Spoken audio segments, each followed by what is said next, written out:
What's up, guys? Connor here with Above Average Gaming, and today is episode 0 of Metal Guilting Metals, Kingdom Hearts Unchained. I don't know what I'm going to call it yet.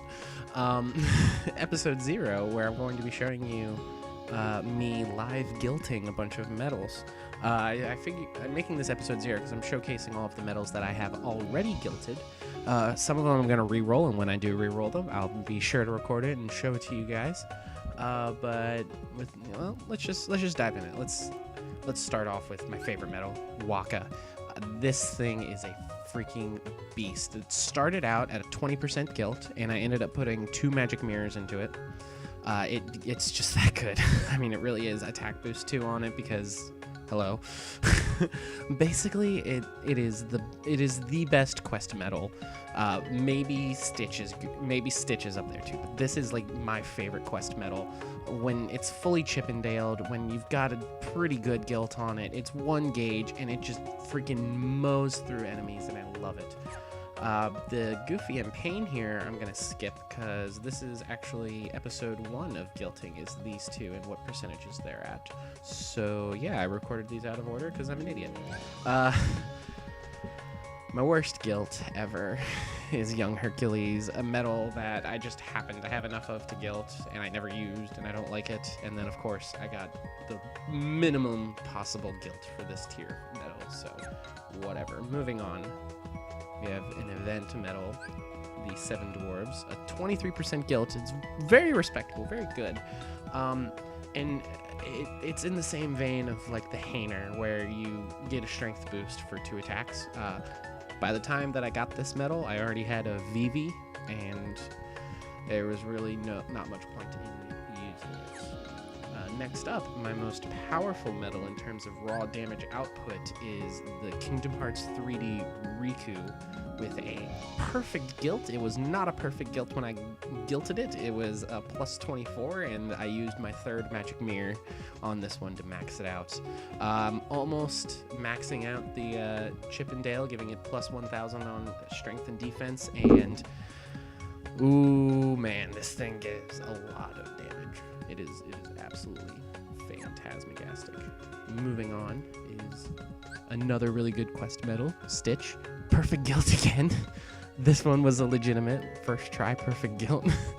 Super great if you throw it at the end of an Olympia or at the end of a Lady Luck. Like, this thing shreds through a single target like no one's business.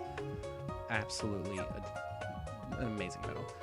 Next up, we've got the other quest metal, or the event metal from the Snow White and the 7 Dwarves, is Snow White. For a while, it was the only Cure metal that I had, and it had Cure and Asuna on it, which is great. It has a 37% gilt, which is kind of middle of the road, but it was a decent gilt. It was the first metal I ever ended up guilting, so it holds a special place for me. I shared it in my party, and everyone loved it because it was a good healing metal to have at the end. 3 gauges is a little bit much, but threw defense boost 2 on it a while ago, and ever since I got Mini, this thing's been on the back burner, but it still holds a very special place in my heart. Next up, Kingdom Hearts 3D Sora. Again, this guilt was first try. I've had some pretty good luck with guilting things if I'm confident about it.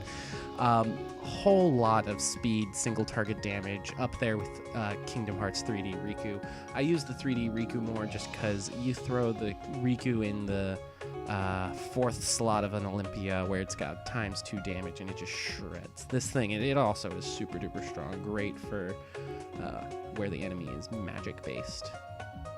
But yeah, Kingdom Hearts 3D Sora. Next up, we've got Yuna, 19% gilt. It's a quest metal. Yuna's fine. Yuna is very basic. 3 gauges for 2.39. It attacks all the enemies on the field, which is great. It's a quest metal. For what it is, if you're free to play, this is great. I'm free to play. I used Yuna for a while. Once I started getting a bunch of jewels naturally in the game, I was pulling metals, and I got some really good pulls the first few ones, and so this one just kind of fell to the back burner to my Kingdom Hearts 2 Mickey, which the damage output on that is just ridiculous. But this one is a good choice if you do not have that. Next up, I believe, is the last gilted metal I have. which is the Meow Wow from the Dream Drop Distance event. This metal, I don't understand it. I see people that are just loving on this metal so much. They like worked so hard to get it at a maxed out 25% gilt, and I'm like, I don't get it.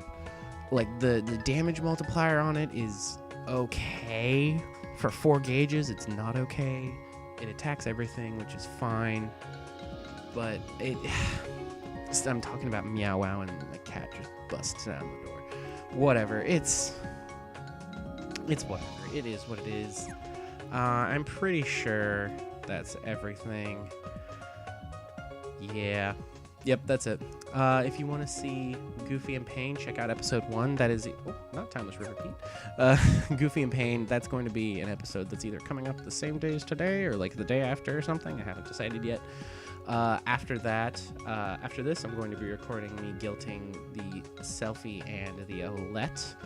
And after that, it'll probably be the playing cards and the Queen of Hearts from the current event that's going on. But that's not going to be for a little while because those things are a pain in the butt to gilt. I would know. I had to do the same thing with this girl. But we'll see. We'll see how well it goes. Well, that's all I got for you guys today. If you like the video, like it. If you dislike it, dislike it. Leave a comment with what gilts you've been getting. Or just sending me some good vibes to get some good polls so that I can gilt some more metals, which would be amazing. Share what gilts you've been getting in the comments. I'd love to see that, and I would love to be extremely jealous of your max gilted Pooh and Piglet that I'm sure someone has, because I've been trying to get that metal ever since it came out. And yeah, if you be sure to subscribe so you don't miss any content in the future. And that's all I got time for today, guys. See you later.